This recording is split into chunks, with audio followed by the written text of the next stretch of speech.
ఇంతకీ ఏ business decide అయ్యావు? మన వీడియోస్‌కి వచ్చిన కామెంట్స్ అన్నీ చూసా. అందరూ మాక్సిమం క్లాతింగ్ అన్నారు. క్లాతింగ్‌లో శారీస్ బిజినెస్ మంచి డిమాండ్ ఉంది. Saris business fix. నేను బిజినెస్ స్టార్ట్ చేశానంటే కామెంట్ చేసిన ప్రతి ఒక్కరు నా ప్రొడక్ట్ కొనేస్తారు. శారీసా? సరిగ్గా ఇంకోరి హెల్ప్ లేకుండా శారీ కట్టుకోవడం రాదు. శారీస్ బిజినెస్ స్టార్ట్ చేస్తావా? ఎవరితో మాట్లాడుతున్నావో చూసే మాట్లాడుతున్నావా? నాకు తెలిసి నీకు శారీస్ కన్నా జ్యువెలరీస్ మీద నాలెడ్జ్ ఎక్కువ. బెటర్ జ్యువెలరీ బిజినెస్ స్టార్ట్ చేస్తే బెస్ట్ ఏమో.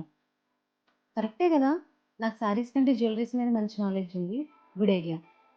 ఎంత కాదు జ్యువెలరీ బిజినెస్ ఫిక్స్. ఫిక్స్ అంటే ఫిక్స్. ఫిక్స్ అంటే ఫిక్స్. Okay okay okay. అయితే జ్యువెలరీ బిజినెస్ ఫిక్స్.